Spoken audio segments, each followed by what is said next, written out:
आपका स्वागत है आज के वीडियो में। जब भी आपको ज्योतिष शास्त्र के किसी भी पड़ाव पर, किसी भी मुकाम पर उससे मदद लेनी हो और वो मदद किसी पार्टिकुलर हाउस के बारे में हो, तो उसका समाधान, उसकी रेमेडी करने से पहले आपको क्या करना चाहिए, जिससे कि आपकी समस्या का समाधान भी मिल जाए और आपके ज़हन में, दिमाग में ये शिकायत भी न रह जाए कि मैंने तो प्रयास किए, मैंने तो रेमेडी की, मैंने तो उपाय किए, दान किया, पूजा की, लेकिन फ़ायदा नहीं मिला। चलिए आज के वीडियो को शुरू करते हैं। मान लीजिए कि किसी को विदेश जाना है, तो विदेश जाने के लिए उसको सबसे पहले क्या देखना होगा? चौथे भाव और 12वें भाव को देखना होगा। चौथे भाव में और 12वें भाव में कोई ग्रह है या नहीं है, अगर हैं तो वो शुभ हैं या अशुभ हैं। और चौथे भाव और 12वें भाव के ग्रह अगर किसी भी तरह से आपस में रिलेटेड हो गए, तो फिर उस व्यक्ति को थोड़ा सा भी प्रयास करने के बाद विदेश जाने में सफलता मिल जाएगी, वीज़ा वगैरह मिल जाएगा, विदेश में व्यापार करने की परमिट मिल जाएगी, लाइसेंस मिल जाएगा या जॉब मिल जाएगी। इसी तरह किसी व्यक्ति को इंटरव्यू देने जाना है, तो इंटरव्यू देने जाने के लिए उसको तीसरे और 11वें भाव के बीच में देखना होगा कि कोई संबंध है या नहीं है, क्योंकि तीसरा भाव उसकी पर्सनालिटी का है। पर्सनालिटी कैसी है, बोझिल है, डल है या वाइब्रेंट है, ब्राइट है। इसके साथ साथ उसका इम्पैक्ट, उसका रिजल्ट कैसा है, उसका रिजल्ट 11वें भाव से देखेंगे। इसी तरह से किसी व्यक्ति को देखना है कि वो धनवान होगा या नहीं होगा, तो दूसरे भाव से धन का संबंध है और 10वें भाव से उस जरिए को देखते हैं जिस जरिए से धन आप तक आता है। अगर दूसरा भाव बहुत बलवान है, यानी कि उसका स्वामी बहुत बलवान है, द्वितीयेश, और उधर दशमेश भी बहुत बलवान है, लेकिन दशमेश का संबंध द्वितीयेश से नहीं है, द्वितीय स्थान से नहीं है, या द्वितीयेश का संबंध दशम भाव से नहीं है या दशम के स्वामी लॉर्ड से भी नहीं है, तो इस सिचुएशन में बहुत ज़्यादा धन नहीं आएगा। धन सिर्फ सामान्य आएगा, औसत आएगा, जिसमें कि उसको हमेशा लगेगा कि और थोड़ा धन आ जाए, या लगेगा कि आ जाएगा, लेकिन कभी आएगा नहीं। कोई भी बड़ी सफलता, रिमार्केबल सक्सेस तभी मिलती है जब जन्म कुंडली के दो धन देने वाले, सफलता देने वाले या ब्रेक देने वाले भावों का या उनके स्वामी ग्रहों का आपस में संबंध बन जाए। अब अगर संबंध नहीं बन रहा है तो भी सफलता पाने का एक उपाय है, और वो उपाय कभी कभी काम भी कर जाता है। कैसे करता है? जैसे मैंने कहा विदेश यात्रा की बात, तो आपके चतुर्थ स्थान को देखिए। चतुर्थ स्थान में मान लीजिए कर्क राशि पड़ी है, तो चतुर्थ स्थान में जब कर्क राशि पड़ी है तो तीसरे स्थान में मिथुन है और दूसरे स्थान में वृष और पहले स्थान में मेष राशि है, इसलिए 12वें स्थान में मीन राशि पड़ी है। तो इस मीन राशि के स्वामी गुरु और चौथे स्थान में मून यानी कि कर्क राशि के स्वामी चंद्रमा का आपस में संबंध, दृष्टि से संबंध, म्यूचुअल एक्सचेंज से संबंध, या साथ साथ युति, किसी तरह का कोई संबंध बना है या नहीं बना है, या वे एक दूसरे के नवांश में भी स्थित हैं या नहीं है। अगर ये सब कुछ नहीं हुआ है तो अब आना होगा इसकी रेमेडी की ओर जो काम करती है। मैं ये नहीं कहता कि सबके साथ काम करती है, कभी कभी काम कर जाती है, कभी कभी नहीं करती है, कभी कभी नहीं करती है। इसके बारे में क्यों का जवाब हम आपको वीडियो के आखिर में देंगे, लेकिन किस तरह से इन दोनों को अलाइन किया जा सकता है इसके बारे में हम आपको अभी बता रहे हैं करंटली। सबसे पहले ये देखिए कि बृहस्पति और चंद्रमा में किसकी डिग्री ज़्यादा है। बृहस्पति और चंद्रमा दोनों के दोनों एक डिग्री पे तो होंगे नहीं, तो जिसकी डिग्री ज़्यादा है वो ज़्यादा बलवान होगा, वो जहाँ पर भी होगा। इसके बाद जिसकी डिग्री कमज़ोर है उसके दिन नहीं, बल्कि जिसकी डिग्री बलवान है उसके दिन। मान लीजिए कि चंद्रमा वीक कंडीशन में और जुपिटर जहाँ भी है स्ट्रॉन्ग कंडीशन में है, तो जुपिटर चंद्रमा की मदद करेगा, न कि चंद्रमा जुपिटर की मदद करेगा। इसीलिए आपको जुपिटर को और ज़्यादा स्ट्रॉन्ग नहीं करना है, बल्कि चंद्रमा को ऊपर उठाना है। इसके लिए आपको बृहस्पतिवार के दिन चंद्रमा के मंत्र का जप करना होगा। बस इतनी सी ही बात है। बृहस्पतिवार के दिन आपको बृहस्पतिवार के मंत्र का जप नहीं करना है। ये तो कोई भी व्यक्ति जानता है कि मुझे बृहस्पतिवार के दिन बृहस्पति के ही मंत्र का जप करना है या चंद्र का जप करना है तो सोमवार के दिन करना है। लेकिन क्योंकि बात यहाँ पे दोनों ग्रहों के बीच में कनेक्शन को एस्टेब्लिश करने की हो रही है, इसलिए आपको बृहस्पतिवार के दिन चंद्रमा के मंत्र का जप करना है। 1 दिवसीय होना चाहिए बस। इससे क्या होगा? छोटी सी दवा होगा, असर बहुत बड़ा होगा। अगर आपका विदेश जाने का वीसा रुका हुआ है या जॉब नहीं मिल रही है, फॉरेन में अप्लाई कर रहे हैं तो वो मिल जाएगी।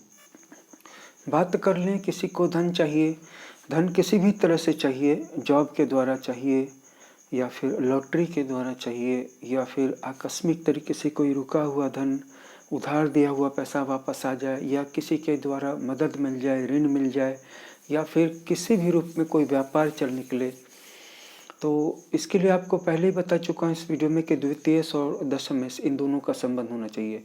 तो इस दिए हुए उदाहरण में जिसमें कि मेष लग्न की कुंडली थी, तो दूसरे स्थान का स्वामी शुक्र हो जाएगा और 10वें स्थान का स्वामी शनि, जो कि मकर राशि वहाँ पे पड़ रही है। तो शुक्र और शनि का संबंध बनाने के लिए आपको ये देखना है कि कुंडली में शुक्र जहाँ पर भी बैठा है डिग्री के मामले में वो ज़्यादा बलवान है या शनि जहाँ भी बैठा है डिग्री के मामले में वो ज़्यादा बलवान है। जो ज़्यादा बलवान है उसके दिन दूसरे वाले ग्रह का जप करना है 1 दिन के लिए। आपको कहीं से भी धन आ जाएगा, कहीं से भी धन मिल जाएगा। ये एक छोटा सा नियम है, कभी कभी नहीं भी काम करता, इसलिए मैंने शुरू में ही कह दिया। बहुत बार काम भी कर जाता है। अब क्यों नहीं काम करता है, इसके पीछे मैं आपको, जैसा कि मैंने कहा था कि वीडियो के अंत में बताऊंगा, इसका कारण बस एक ही हो सकता है कि आपका लग्नेश कमज़ोर है। और जिनका लग्नेश कमज़ोर हो सकता है उनकी कुंडली में भाग्येश को देखना चाहिए, नवम स्थान के स्वामी को, कि वो मजबूत है या नहीं, क्योंकि उनको 2-3 पूजाओं के बाद, 2-3 जप के बाद सफलता मिल सकती है, मिल जाती है प्रायः। और जिनका लग्नेश मजबूत होता है उनको पहली ही पूजा में सफलता मिल जाती है। अगर लग्नेश और नवमेश दोनों कमज़ोर हैं तो फिर चतुर्थेश को देखिए कि इसमें और ज़्यादा देर लगती है लेकिन सफलता फिर भी मिल जाती है। लेकिन अगर तीनों के तीनों कमज़ोर हैं तो बहुत ज़्यादा दिनों तक पूजा पाठ बहुत बार ट्राई करने पर भी पूजा पाठ में सफलता नहीं मिलती है। तो बहुत बार लोगों का ज्योतिष में विश्वास कम भी हो जाता है, लेकिन ये सच्चाई नहीं है। जो भी कारण है सफलता या असफलता, उसके लिए आपके ग्रह ही जिम्मेवार हैं। अब सवाल उठता है कि लग्नेश भी कमज़ोर हो, नवमेश भी कमज़ोर हो और चतुर्थेश भी कमज़ोर हो, तो क्या आपको दूसरा जन्म ले लेना चाहिए ग्रहों को सुधारने के लिए? नहीं, कारण की तह तक जाना होगा, अन्य सारे ग्रहों को देखना होगा। और इसी के लिए मैं बार बार कहता हूं कि आपकी जन्म कुंडली के सभी ग्रहों का विश्लेषण परम आवश्यक है, क्योंकि जन्म कुंडली में कहीं ना कहीं कोई ना कोई ऐसी बात तो छिपी हुई दिख ही जाती है। उदाहरण के लिए किसी का लग्नेश, नवमेश और चतुर्थेश यानी कि सुख का स्वामी तीनों के तीनों कमजोर हैं, नीच के हैं, शत्रु राशिगत हैं या अशुभ भावों में स्थित हैं, अशुभ ग्रहों की दृष्टि उन पर पड़ रही है, तो इस कंडीशन में कारकांश कुंडली को देखना होगा कि जन्म कुंडली का सबसे ताकतवर प्लैनेट कौन सा है। जैसे हाथ की 5 उंगलियां बराबर लंबी नहीं हो सकती, वैसे ही जन्म कुंडली के सभी ग्रह बराबर शक्तिशाली नहीं हो सकते। उनमें से जो सबसे ज़्यादा ताकतवर है उसको देखने का एक तरीका है, कारकांश कुंडली से इसे जज करते हैं। तो उस ग्रह की उपासना करने से लास्ट में सफलता मिलती है।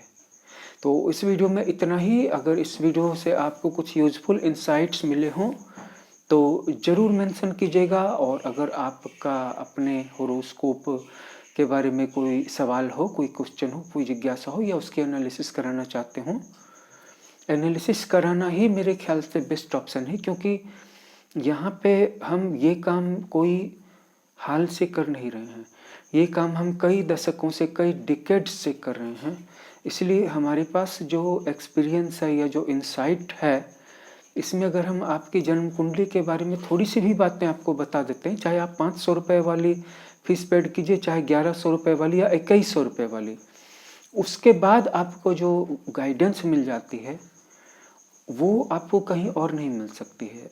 और इसमें हमने एक वादा ये भी किया है कि जन्म कुंडली के एनालिसिस वाली रिपोर्ट आपको सेंड करने के बाद भी आपको 10 या 20 कॉल भी और करनी पड़े या व्हाट्सएप पे, तो आपको हम उसके बाद भी असिस्टेंस करना जारी रखेंगे, गाइडेंस देना जारी रखेंगे। आपको ऐसे फीस लेकर के छोड़ नहीं देंगे, आपकी मदद करते रहेंगे। इसीलिए जन्म कुंडली को लेकर के एक-एक सवाल को लेकर के इधर-उधर चैनल पे, यूट्यूब पे और फेसबुक पे मत भटकिए, क्योंकि कोई भी ज्योतिषी अगर फ्री में एक सवाल का भी जवाब दे रहा है तो वो पूरी जानकारी नहीं देना चाहेगा। पूरी जानकारी वो आपको पेड मोड में ही देना चाहेगा, क्योंकि अगर उसने आपको फ्री मोड में सब कुछ बता ही दिया तो उसके पास बचेगा क्या बताने के लिए। और आज के समय में आप देखिए तो 1 महीने, 1.5 महीने में जो आप नेट में खर्च करते हैं या आप किसी और छोटी-सी चीज़ में जो खर्च कर देते हैं, उतनी फीस में आपको यहाँ इस चैनल पे बहुत अच्छी एनालिसिस मिल जाती है। और अगर आपके पास जन्म का समय नहीं हो, तो आप अपने चेहरे का फ़ोटो या अपनी हस्तरेखा का आगे-पीछे दोनों हाथ की फ़ोटो खींच के भेज सकते हैं, व्हाट्सएप कर सकते हैं। इसमें भी आपको डिकेड्स का एक्सपीरियंस मिलेगा और जो रिपोर्ट मिलेगी वो आपको कहीं और मिलने वाली नहीं है। अपने दोस्तों, अपने मित्रों की भलाई हो जाए, इसलिए ये वीडियो उनके साथ भी शेयर कर डालिएगा और हमारे चैनल को सब्सक्राइब करके बेल नोटिफिकेशन दबा दीजिएगा, जिससे कि हमारे आने वाले हर नए वीडियोज़ की सूचना आपको सबसे पहले प्राप्त होती रहे। वीडियो वॉच करने के लिए एक बार फिर से धन्यवाद।